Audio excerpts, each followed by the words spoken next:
Hello, everybody. If you've been following my overdubs here, this is part 5, the final installment in Michael Rossi's excellent translation of Vladimir Putin's Valdai Discussion Club speech. So I know you came on here to hear Mr. Putin, not to hear me. Just in case you stumbled across this video without seeing the other ones, I made a playlist with all 5 of them. This should be the last one in the playlist. And if you don't like listening to me read, you can click on Michael's video in the About section. His Patreon's down there. My Patreon's down there. My Buy Me a Coffee, all that crap. But this is for the people that like to clean the house while they listen to stuff or go for a walk or brush their teeth or anything. Okay? Those of you that like to read, you can just click Michael's video, read his subtitles, or mute this and read it, whichever you like to do. So without further ado, let's finish Michael Rossi's excellent video series. And thank you, Michael Rossi. You gave me a shout out on my last one. I pinned the comment. That's amazing. YouTube is an amazing thing. I can't believe this awesome professor found my work. But all right, enough of that. Let's show the speech. All right, well, get me out of it. Make it full screen. Turn down Putin to where you can just barely hear him and mainly hear me. And here we go. Mr. Kim, go ahead, please. Hello, I am Kim Hong-jong from South Korea. It's my second time to join the Valdai Club, and I learned a lot, and I thank very much for providing the chances to think many things. And I have some questions about the first one is about the security. So I'd like to know your opinion or Russia's position on growing tensions actually between China and the United States over Taiwan, and then North Korea's nuclear and missile development. And another question is about the combat against the climate change. Russia is very rich in the fossil natural resources, and so to speed the transformation of the carbon neutral might contradict Russia's interest. What do you think about that? Thank you. Putin, I will start with the last one. A transition to carbon neutrality does not go against Russia's interests. We have opportunities for developing alternative energy sources, including hydrogen, energy, and pure hydrogen, and we have serious competitive advantages in this respect. In part, it is possible to use gas. There are many opportunities, and this does not scare us at all, but, on the contrary, creates an impetus for development.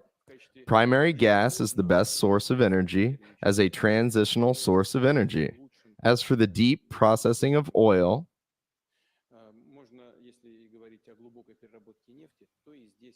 we have substantial competitive advantages in this respect. As I just said, this does not run counter to our interests at all. What really contradicts our interests is disorder and confusion in the energy sector, attempting to rush ahead in settling issues pertaining to energy security, to ensuring a green energy transition. How is it possible not to invest enough money or prevent investment in the traditional energy sector without preparing fully for this green energy transition? How could this happen?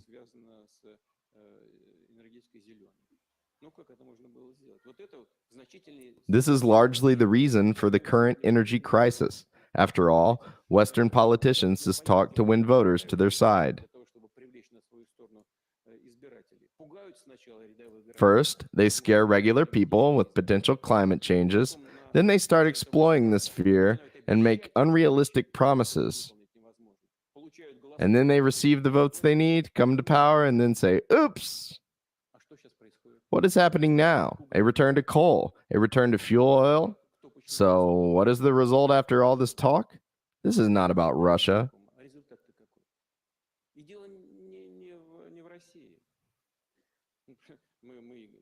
We are ready to supply gas, and we're ready to supply oil. Why turn them down? After the explosions on the Nord Stream pipelines, we have one pipe left and it is operating. We can pump 27.5 billion cubic meters, but they don't want it. What does this have to do with us? If they don't want it, so be it. As for green energy, let me repeat that everything needs to be prepared for this before a final transition. Systemic measures limiting the development of traditional energy sources have triggered this serious crisis. There is no funding. Banks do not give loans either in Europe or the United States. Why is everything limited? Banks do not approve loans, do not insure, do not allocate land. Transport is not upgraded for oil and gas shipping, and this has continued for years. Considerable underfunding in the energy sector has led to shortages. This is what happened. The United States is allocating oil from its strategic reserves. Well, this is good, but they will have to be replenished. And the market analysts understand this. Today they have withdrawn oil from strategic reserves, and tomorrow they will have to buy it again. We are hearing that they will buy when prices go down, but they are not going down. So what? Wake up! You will have to buy at high prices because prices have gone up again. What do we have to do with this? These blunders in the energy sector were made by those who have to think about it and deal with it. This is the first point. The second point, this is about North Korea and Taiwan. No doubt, Taiwan is an inseparable part of the People's Republic of China.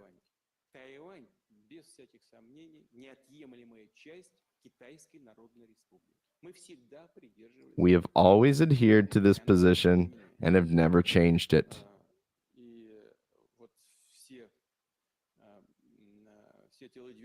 We in Russia perceive all provocative gestures linked with U.S. top officials' visits to Taiwan as nothing other than a provocation.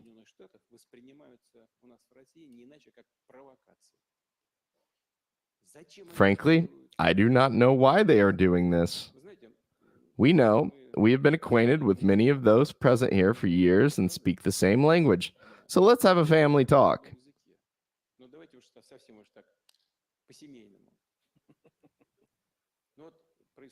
What is happening is a tragedy in Ukraine. The entire West has attacked us, trying to wreck our economy.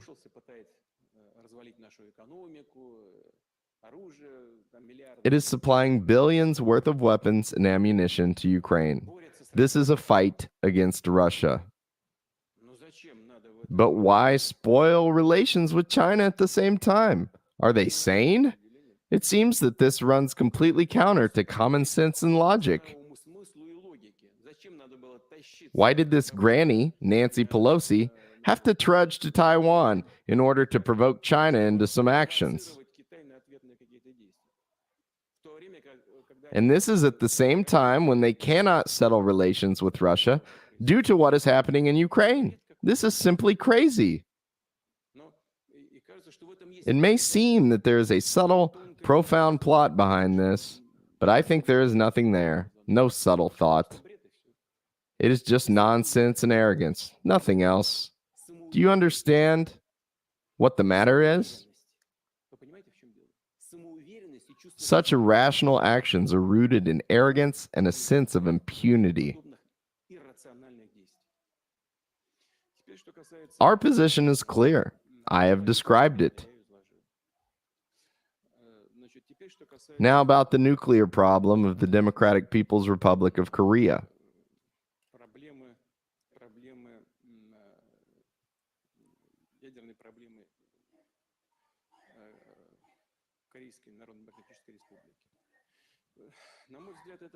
In my opinion, this problem is also rooted in the reluctance to talk and an absolute boorish attitude to North Korea's interests,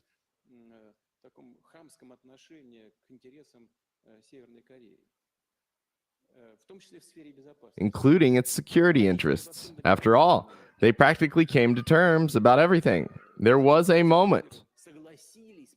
In effect, the North Korean leaders virtually agreed to the U.S. proposals on settling this problem, including its nuclear component.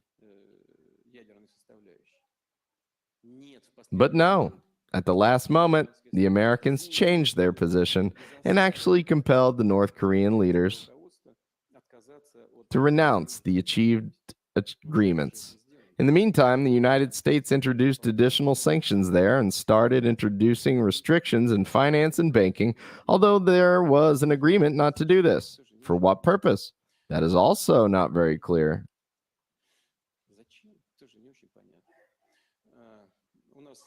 Incidentally, we have joint proposals with the People's Republic of China on how to move towards settling this problem.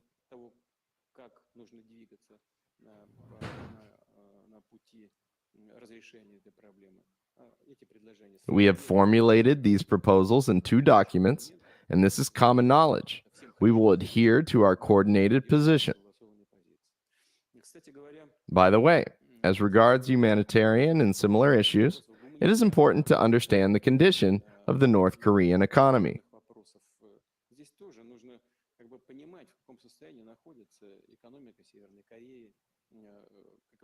and the needs of its people, and to settle issues proceeding from humanitarian considerations rather than by applying more pressure.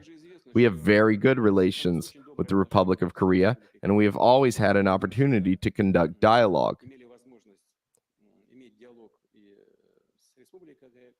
with both the Republic of Korea and the Democratic People's Republic of Korea. However, we have learned now that the Republic of Korea has decided to supply weapons and ammunition to Ukraine. This will be destroying our relations. How would the Republic of Korea behave if we resumed cooperation with North Korea in this area? Would you feel happy about this? I would like to draw your attention to this.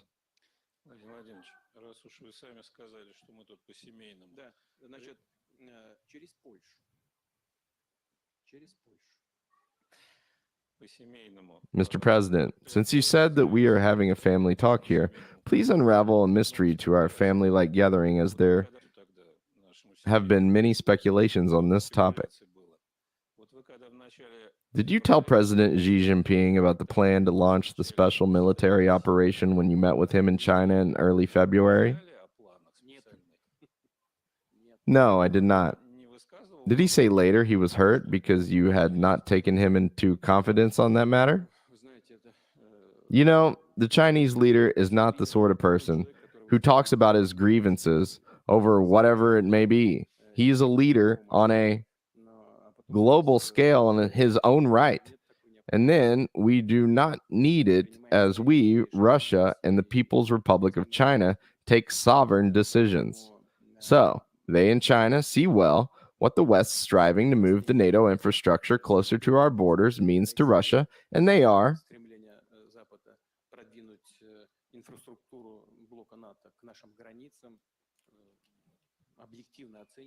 assessing the situation objectively. In the same way, they saw what was happening in Donbass during the past 8 years, and they are quite capable of analyzing the implications of and the reasons for the coup in Ukraine in 2014.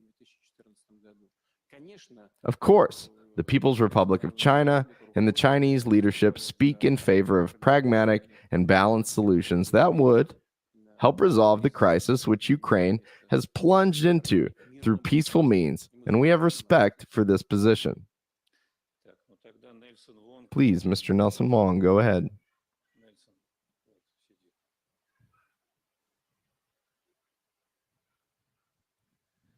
Thank you. I'm Nelson Wong from Shanghai, China. It's a real honor, Mr. President. In your remarks, you mentioned that the rule-based order that was often used and that is still being used by the West, they come from nowhere, which is actually quite true, and this is also discussed quite frequently over the past 4 days in our discussions. So my question to you, Mr. President, is that looking forward, we are actually moving into a time without superpower, which was the topic of the first day of this year's discussion. So since the US, as the only superpower, is losing its control, and we're moving into a new era.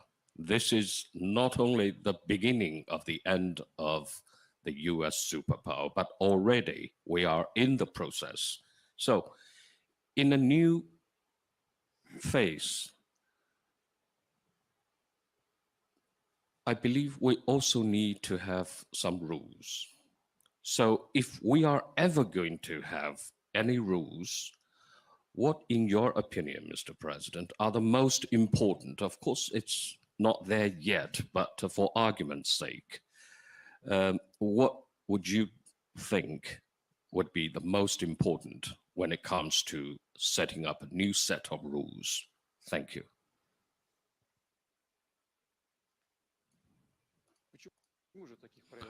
Why are you saying there are no such rules? They do exist, and they are written into the UN Charter.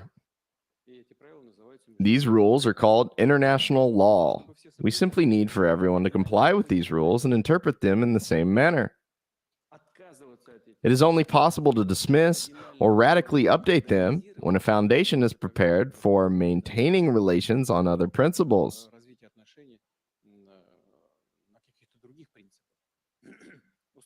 The UN Charter recorded the alignment of forces following World War II. Of course, the world has changed radically since then. Giants like China,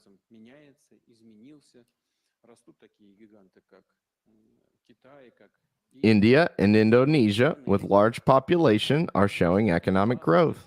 In Africa, large countries, some of them with the population of 200 million, are emerging and making progress, as well as countries in Latin America. The world is changing. Of course, international law should keep pace with these changes and regulate relationships between countries in keeping with the balance of forces that emerges in the world in reality. However, this should be done quietly, without haste, and on the basis of clear principles, rather than rules invented by someone. I mentioned this in my speech. Who has read these rules? They are talking about rules. What rules? Where are they written and who has approved them? It is nonsense. Do you think they are talking to idiots? To some broad public? While some of those people do not even know how to read properly. What are the rules and who worked on them? It is nothing more than rubbish. Still, they keep drumming it into people's heads indefinitely, and those who do not observe these rules will be subject to restrictions and sanctions. They are waging a trade war against China and are telling China what to do in its provinces, how to keep things under control, and what kind of relations should be there, and to respect human rights. These are the tools, unfair competition tools, that they are using to take on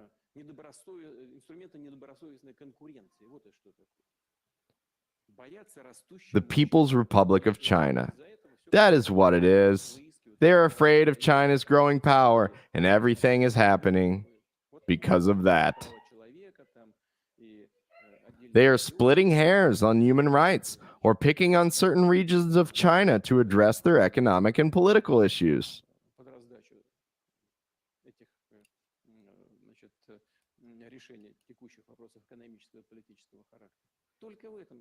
The point, however, is to oppose China as a rising competitor, and they are coming up with all sorts of tools to get there. The shared basis could include respecting one another's interests, openness, and general rules that are consistently understood and applied by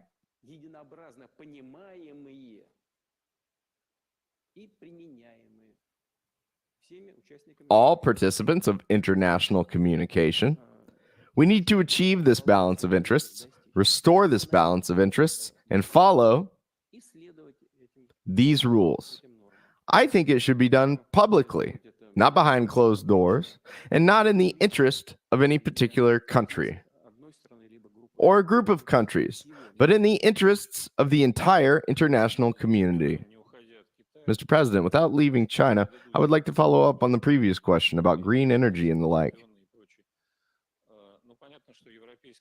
Clearly, Europe will close its energy market to us in the years to come. There is such a possibility. Are we ready to move really quickly and build infrastructure for the Asian markets? You know, we've been doing it, and not because of today's situation. We've been working on it for a long time now. The power of Siberia was not built in connection with the events in Ukraine. We built it because we were aware that our Chinese friends' energy needs are growing, and we can meet them.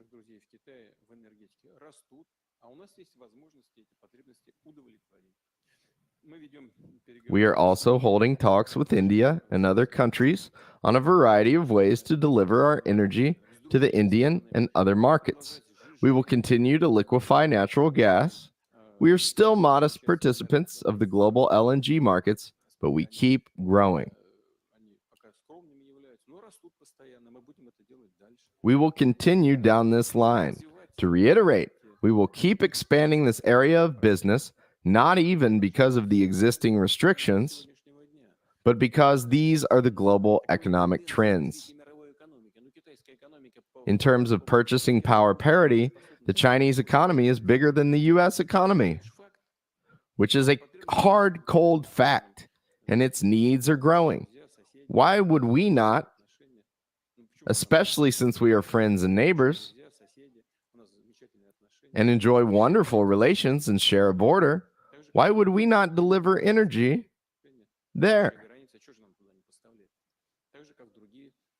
In the same way as we do to other Asian countries.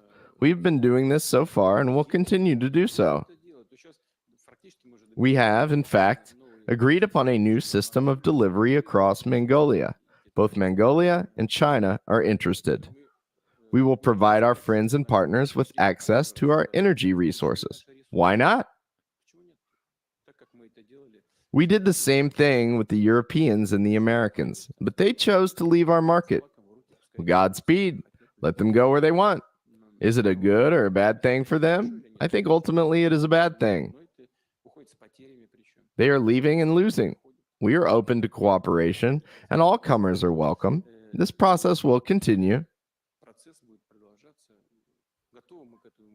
We have been preparing for this for many years now, and we will keep this process running going forward. I do not see any obstacles here that we would not be able to overcome or issues that we would not be able to resolve. All issues will be resolved. Colleagues in the back, I don't see which of the two hands are raised higher.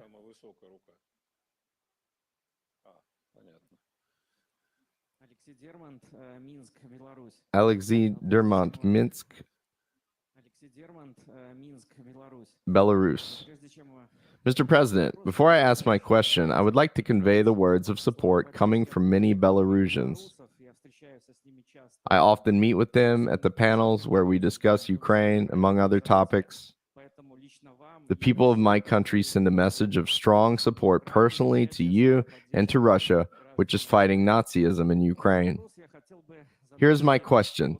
Since the West is, in fact, building actual walls and imposing a blockade, a sanctions pressure on the Republic of Belarus and Russia, the North-South corridor has become particularly important as a supply route and financially. Of course, it is important to complement it with specific projects to be implemented jointly by Russia and Belarus.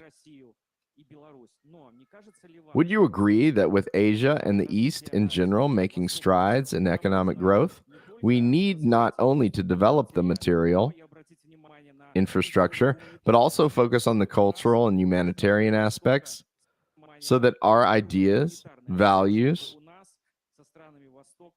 and outlook on the world overlap with the ideas and values in the countries of the East? Thank you.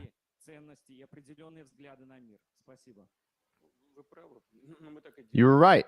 This is what we are doing, though. And that is not because someone is building a wall in the West, but we have always been doing so. Look, most Russians live in European Russia, but Russia's territory to the east of the Ural Mountains is larger.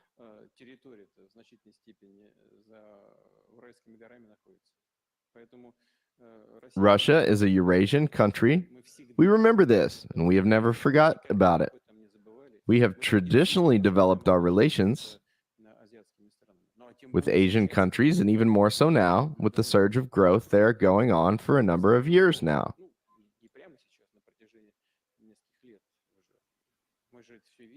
We see it all, which is why we have largely reoriented our cooperation to the Asian countries.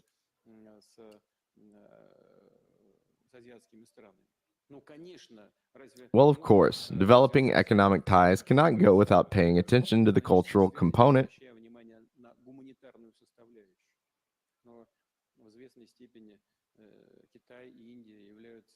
To a certain extent, China and India are the cradles of the world's civilizations, and we approach this with great respect, attention, and interest. The Russians' public's interest in these civilizations has always been very high. By the way, we have schools that study India and China, as well as their cultures and the people of these countries, which are multi-ethnic nations as well. We have always had high-level research in these areas, and we will support it in the future.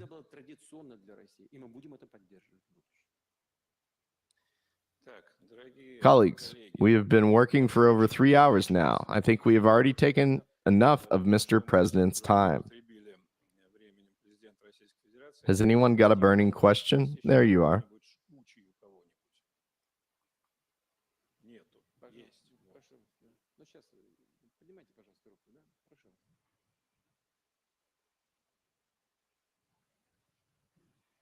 Thank you, Chair.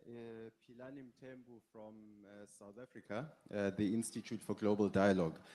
Mr. President, you said that the West is not capable of unilaterally governing the whole of humanity, and that we need to build a symphony of human civilization.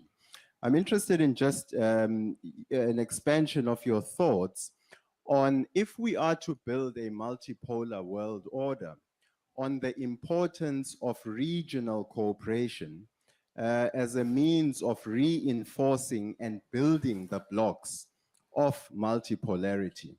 And then just a few words in terms of Russia's engagement with Africa, particularly related to the Russia-Africa Summit. Thank you.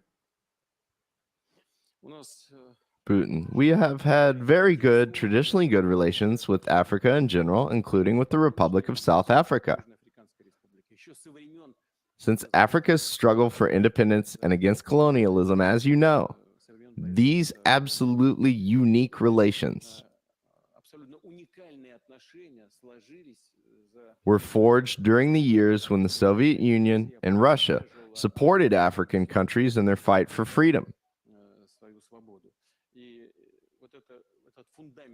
And this foundation for our relations that took shape over the past decades must undoubtedly be used today under the new conditions to develop multilateral relations with African states, including with the Republic of South Africa, which, as you are aware, is a very active and effective partner of ours within BRICS. We appreciate this, and we are aware of South Africa's capabilities. We are aware of its capabilities and have confidence in the future of the African continent. And we will certainly develop our relations with African countries, both with those we have had traditional relations with us over the past decades and those with whom we are just beginning to develop them. Regarding the substance of your question and its first part, I think I have basically answered it. I do not think I can elaborate on my position in a short answer. We need to find a balance of interests.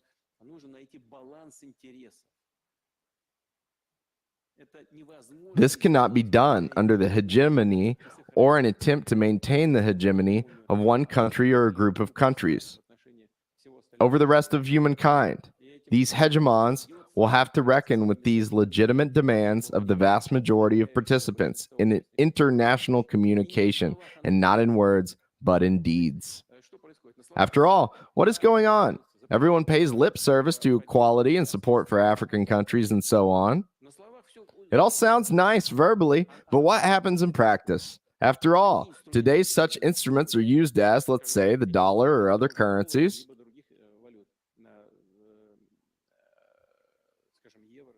such as the euro. What is happening in reality? In the past 2 years, they have printed $5.9 trillion and 2.9 trillion euros.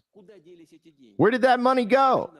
It went into buying goods in the world markets, and the United States started buying more food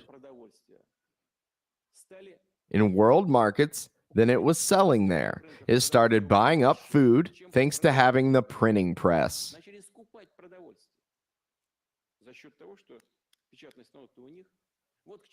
This is what a financial monopoly leads to immediate shortages. In addition to a poor harvest the previous year and the pandemic, production was cut, but they printed money to fight the pandemic and hurled it to their people, who started buying food and the prices went up. And who is affected? First of all, the countries of Africa and partly Latin America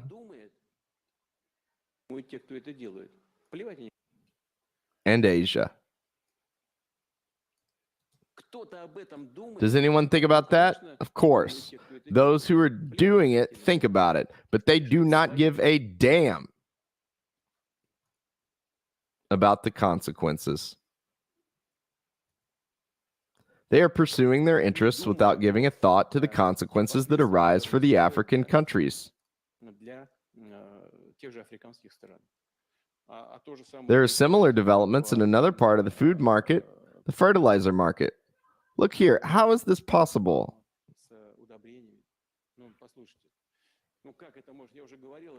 I have already spoken about that, and I will reiterate.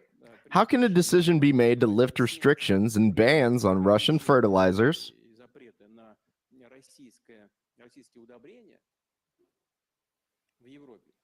in Europe, and a follow-up clarification be issued that these restrictions are lifted for EU nations only? Have they gone mad? They published that clarification. Can you imagine it? Yet they are doing this without any scruples whatsoever. Is this the way a balance of interests is observed? We have repeatedly said that we have 300,000 tons of fertilizers under arrest in European ports.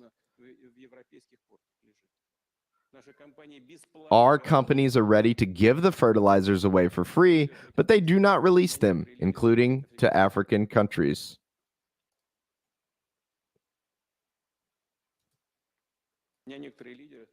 Some African leaders ask me where exactly the fertilizers are. I ask my aides to inform them of the location and the amounts. 300,000 tons, which is worth millions of dollars. Give them to the poorest countries. They need it. However, they do not release the fertilizers. Is this an observance of the balance of interests? If you want to fight Russia, go ahead.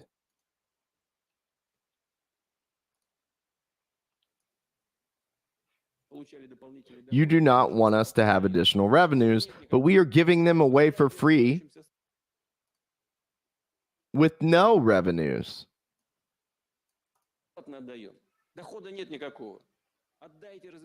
Give them to the developing countries, since your actions only contribute to growing prices. Where are they doing this? Obviously, this is in their interests. Why? Is this a balance of interests? How can we achieve stable relations? We must work to achieve this balance by acting in compliance with the standards we call international law. These standards must be agreed on and complied with, including in the financial sphere. where independent systems of international settlements must be established. As I mentioned earlier, I give a specific example of what incessant and unlimited emission of the basic currencies is leading to. It also has practical consequences, including and primarily for developing countries. I want to go back to the following. If we want stability in the world, we must achieve a balance of interests. Please, go ahead. I saw someone raise the hand.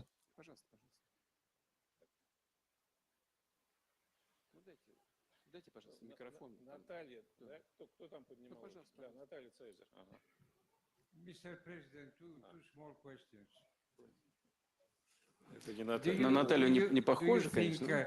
that the time has come for a deeper integration of the space of the ex-Soviet Union? And my second question is, what is your message to the simple, average citizen of a Western country? If you had in front of you such a citizen, what would be your message?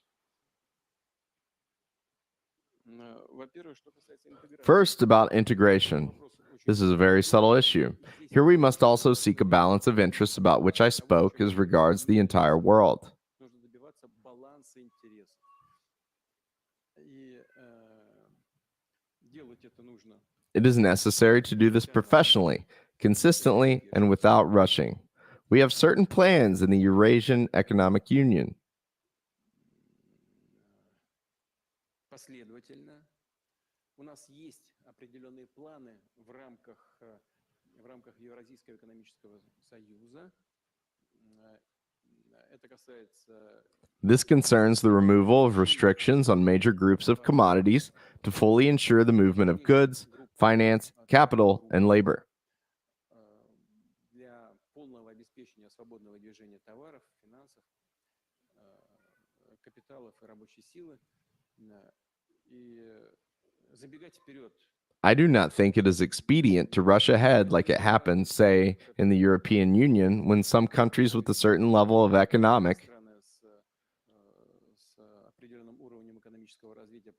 development entered the Eurozone and did not know what to do with this. It happens because problems arise when the instrument of inflation becomes inaccessible for regulating the economic situation.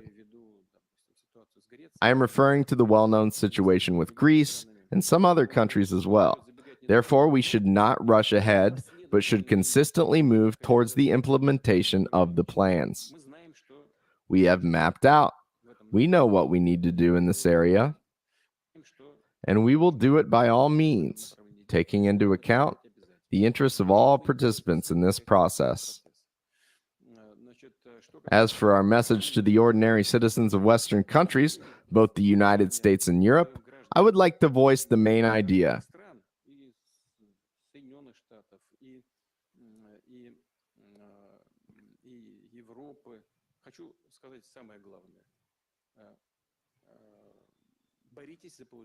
Campaign for higher salaries and wages. This is the first point. Second, don't believe that Russia is your enemy or even opponent.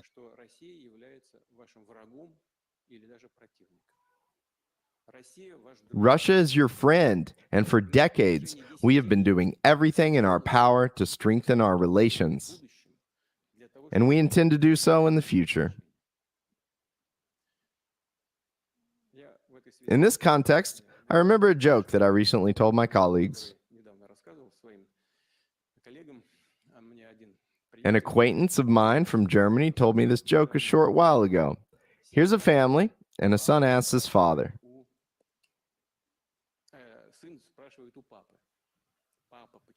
"Dad, why is it so cold here?" The father replies, "Because Russia attacked Ukraine."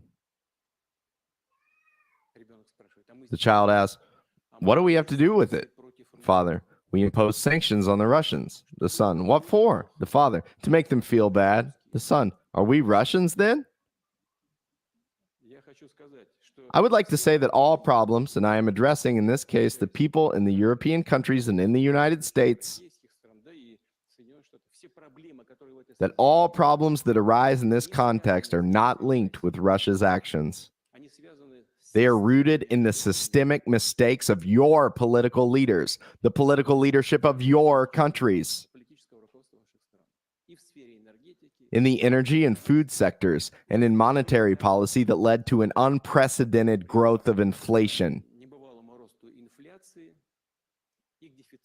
and a shortage of energy resources. Russia has nothing to do with all this. This is a result of systemic mistakes by leaders of your countries. It is necessary to conduct a realistic analysis of what is happening and seek changes in economic policy. As for international politics, it is always, of course, a decision of sovereign states, but it should certainly be based on the opinion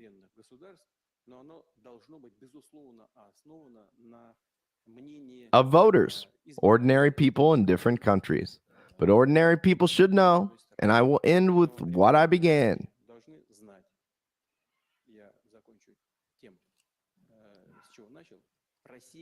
Russia is not the enemy and has never had any evil intentions as regards the European countries and the United States. And we know that we in Russia have very many friends there. We will build relations with the so-called collective West, relying on this part of the population in the European countries and the United States. Mr. President, and does your call to fight for higher wages also apply to Russian citizens? Yes, it does. Excellent. Everyone has heard it. I must say this is one of the key issues the government must deal with.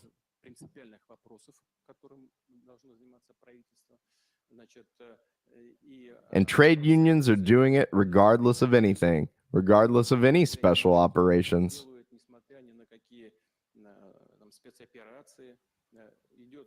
A tough dialogue is underway in the Trilateral Commission between representatives of employers, trade unions, and the government. This dialogue is ongoing.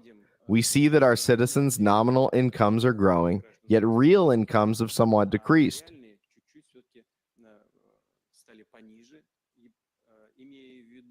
Taking into consideration the condition of the Russian economy, we can and must resolve these issues.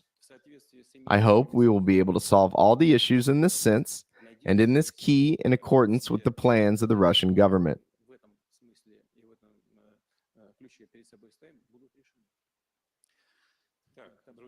There is someone there who also wants to ask a question. Mr. President, don't you give orders. I am in command here. It is called hegemony. It cannot be helped. We have not overcome it yet. Colleagues, I suggest a blitz session at the end. Natalia Zeiser is sulking over there, and there are two more questions, after which we shall wrap up. Zeiser, good evening, Mr. President. Natalia Zeiser from the African Business Initiative Union.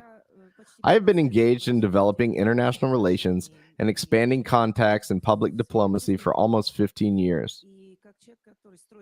As someone who builds bridges, it is important for me to project certain actions into the future.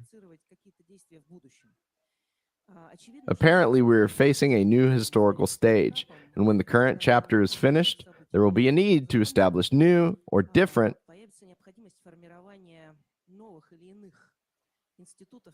institutions of international partnership. It probably concerns not only undecided nations, but also those countries which are unable to openly speak out their intentions and positions due to their geopolitical situation. Mr. President, what is your vision of a new international partnership institution? Which basis of parties is Russia ready to offer at the international level? Which mechanisms, tools, and personalities are needed to acquire new allies, partners, and friends? Not at a declarative level, but at the level of unquestionable responsibility in terms of agreements. Do you think we should also change or build up other approaches within the future international partnership? Thank you. Your question if it can be called this, is so broad that it rather amounts to a position. It seems to me that, in general, I have already given an answer to what you asked me about. We must and we can focus on cooperation, primarily with countries which have sovereignty in taking fundamental decisions. This is my first point. My second point is that we need to reach a consensus on each of these decisions. Third, we need to secure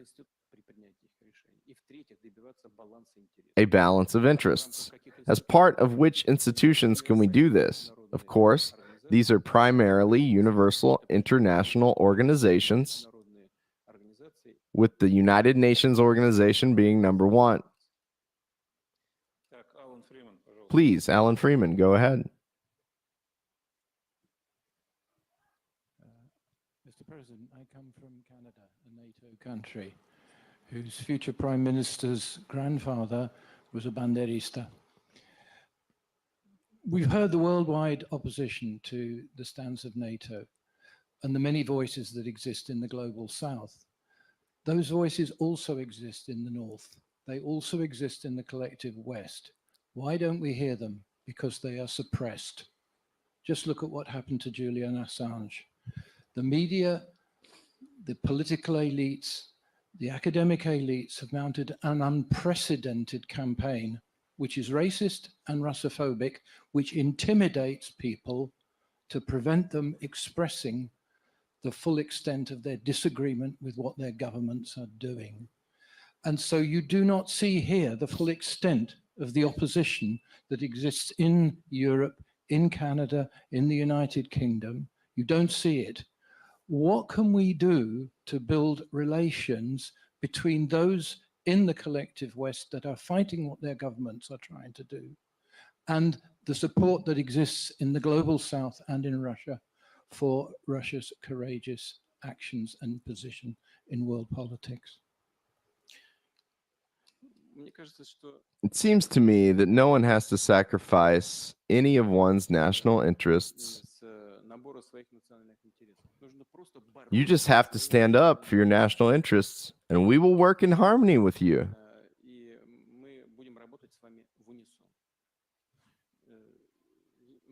We, of course, are not aware of all the details of the political struggle in the countries of the collective West. Something you have mentioned. Perhaps you know better than I that we are not involved in activities.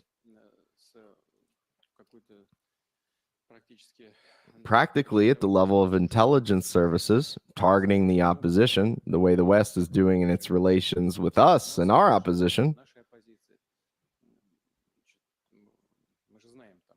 We know that hundreds of millions, if not billions, of dollars is being allocated to support the opposition using all means, all channels, anything they can think of to transfer funds to Russia for this purpose. We do not have time to keep tabs on all activities like this. At the same time, we are not doing anything of the sort. We expect, I have talked about this many times earlier today, even if I remember right in my speech, our position on the fundamental issues of how international relations and societies should develop to appeal to a large number of people.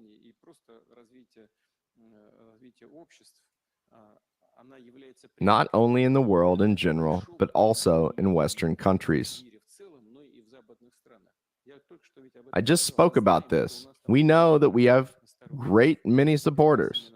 We will rely on those supporters in building relations with the countries of the so-called collective West. I can only wish you every success in your struggle for your national interests. This will be enough to maintain good relations with Russia.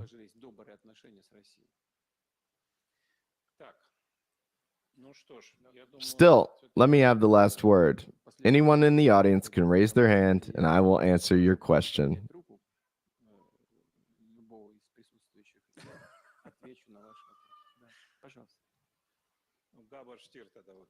Gabor Steyer. Good afternoon, Mr. President. At the beginning of the talk, you spoke about the goals and how you would assess the situation. My question is the following.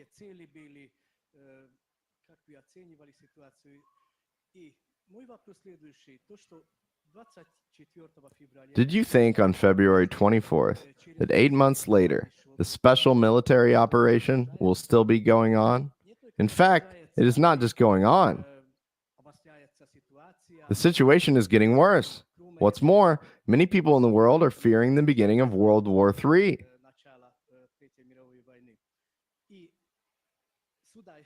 Hence my question. One of my favorite cities in the post-Soviet space is Odessa. What do you think? I want your advice if I wanted to visit it next summer or in 2 years. Do not put it off. Go there as soon as possible. It is a joke. I'm kidding. Should I apply for a Russian or Ukrainian visa 2 years from now? You know, Odessa is indeed one of the most beautiful cities in the world.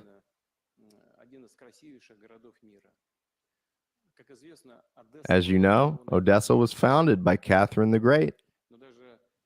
And I think even the extreme nationalists do not dare to tear down the monument to the city's founder. Odessa can be an apple of discord, a symbol of conflict resolution, and a symbol of finding some kind of solution.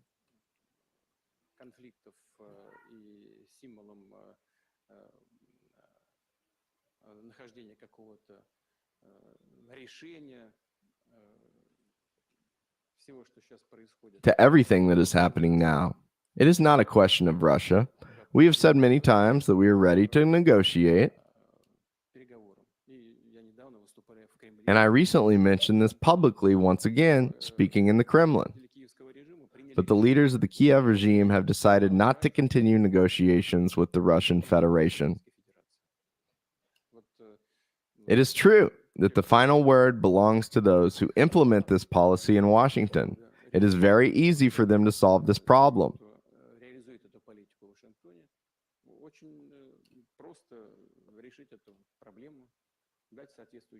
To send the appropriate signal to Kiev that they should change their position and seek a peaceful solution to these problems. And that will do it. And as for your possible trip to Odessa, joking aside, I recommend that you take it.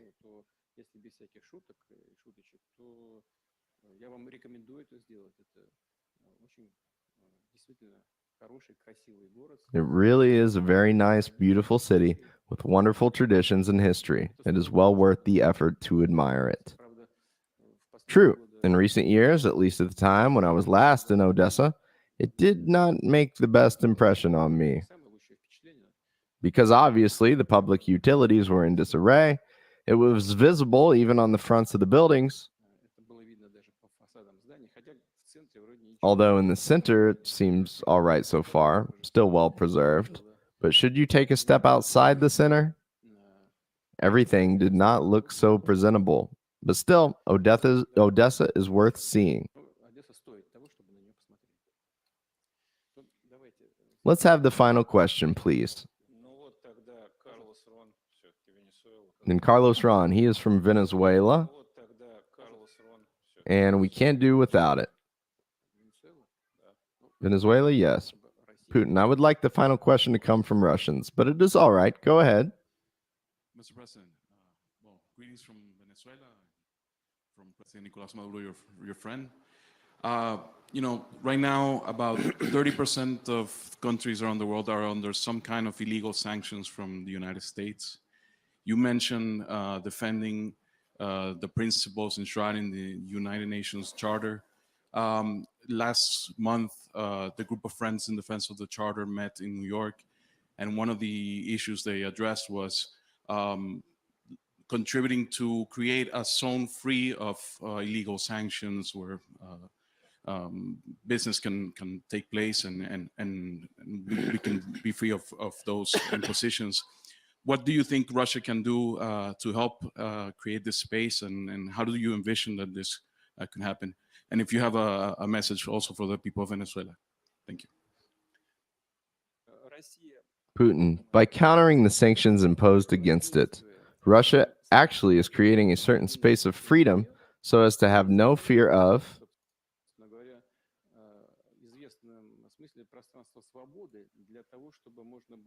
sanctions pressure and freely develop economic ties between the most diverse regions of the world and different countries.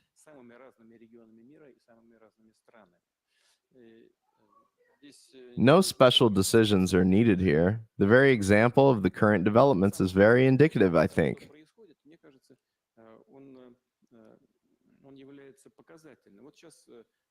The colleague is asked what kind of signals we are ready to send to citizens of European and Western countries in general.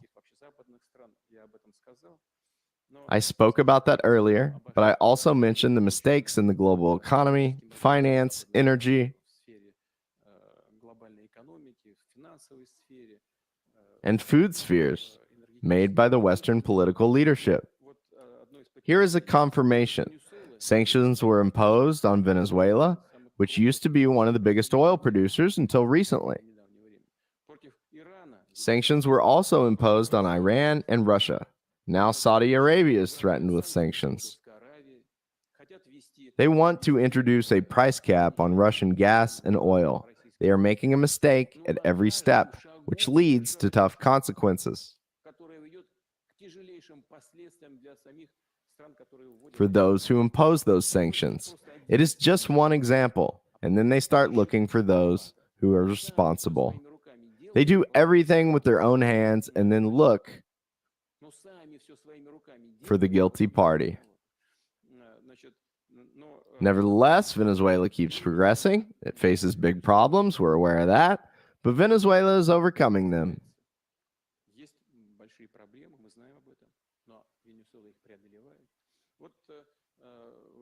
They imposed these sanctions on Russia, and they expected a total collapse of the Russian economy. We talked about this at the beginning of our meeting today, but this blitzkrieg against the Russian economy did not happen. What is going on? Look, inflation will be around 12% this year, and there is a downward trend.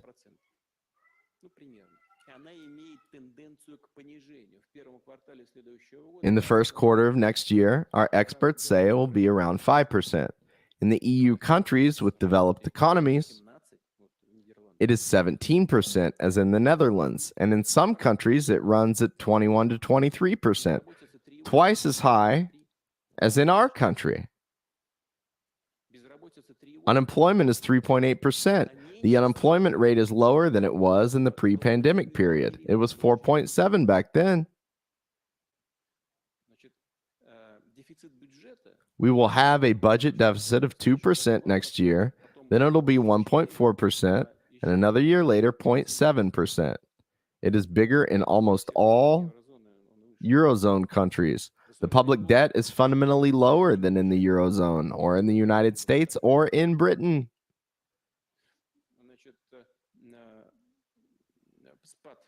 We are going to have a recession this year, somewhere between 2.8 and 2.9%. It will happen. But industrial production, manufacturing, will remain at about the same level. Construction, the construction sector is up by more than 5%, 5.1% for 8 months of this year. Agriculture has doubled, and the trend is increasing. We have an increase in lending to both the corporate and consumer sectors. Lending has gone up. Yes, we have seen some issues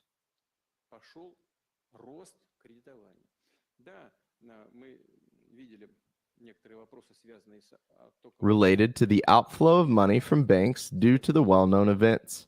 The money started coming back, and the people are doing the right thing, because it is much better to have at least some interest in the bank than to keep it under the mattress and lose money due to inflation. It is quite obvious. The stability of our banking system is reliable. The stability of the banking system is high. I repeat, lending is growing. You ask me, what can Russia do to create conditions for living independently of these sanctions and to develop sustainably?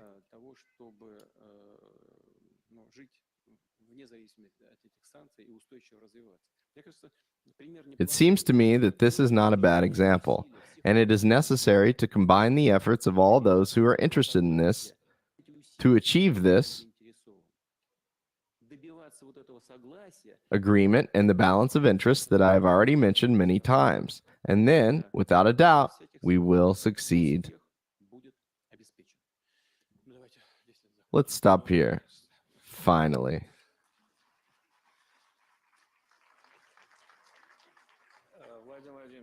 Mr. President, I began by saying that we were very much looking forward to seeing you. I think we will leave extremely satisfied. And we will have much to think about for a long time. It is hard for me, sitting here, to assess, of course. Impressions may vary, but I think this is one of our most successful discussions in terms of both topic coverage and the overall atmosphere. Thank you very much, and we are really looking forward to seeing you next year. Putin. All right. I want to thank our moderator, our host, and of course, I want to thank all of you for the interest you take in relations with Russia. I mean primarily our foreign guests. I want to thank all the Valdai Club experts for your work on this platform and, of course, for your tangible, substantial contribution to these brainstorming sessions that are so necessary, including for the decision-making process at a practical level. Thank you. All the best.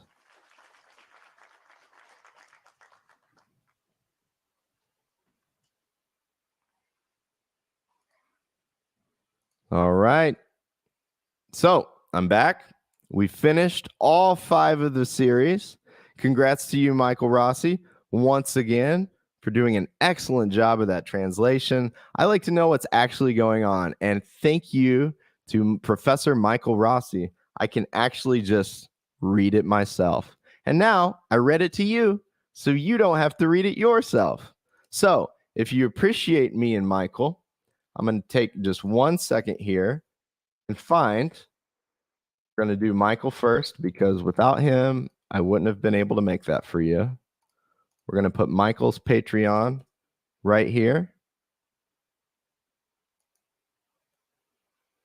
That's Michael in the chat. Since we're on Patreon, we will also put your boy. Make sure I got the right one. I got my first patron ever today on Patreon, and that is so cool. It was someone paying in euros. So I was like, this is amazing. This rural Missouri boy getting paid in euros. There's mine. And one more. This is my Buy Me a Coffee, which I like. I like the colors of it more. So I kind of like this one more. Plus, they supported Patrick Lancaster, which I really like. I think Patreon might have given him some trouble. I don't know exactly.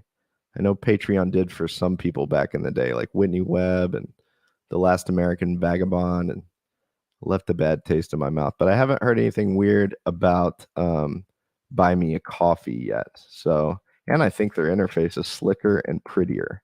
You can, on the main Buy Me a Coffee, you can just give once, which is cool. My dad did that. Thank you, Dad. And I have one member on Buy Me a Coffee, my boy Antonio. But they made a new link where you can also go straight to the membership there. But that's enough shameless self-promotion, okay? I have a 2-year-old that loves me, and before I wrote this, she kept saying, Daddy, Daddy, Daddy. She really wanted me to see that she had won bowling in the Wii Sports or Switch Sports or whatever they call it. So I'm going to go cuddle that baby, get ready for bed, and I want to first I want to thank everybody that dropped by. Arif Hassan from Argentina, thank you for dropping by. Richard had a great comment on a Putin comment. I think I am going to change the thumbnail to Putin's comment about Nancy Pelosi. He called her Granny Nancy Pelosi, which I think she is a granny, so I don't think that's offensive.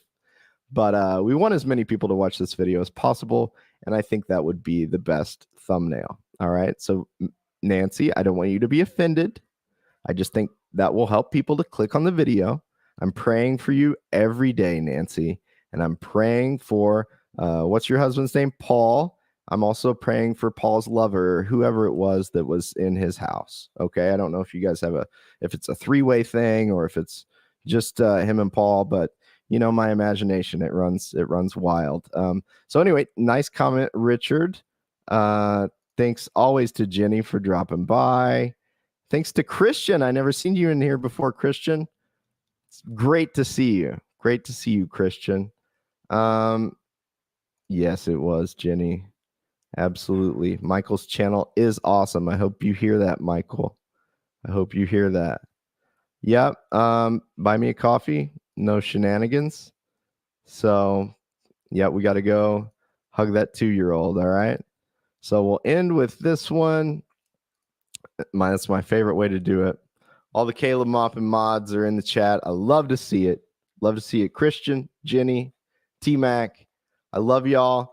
I'm going to go snuggle my children. All right. Have a great night. Give me some money if you got it. If you don't, I appreciate you stopping by. I love y'all. God bless you. All right. Have a great night. Peace.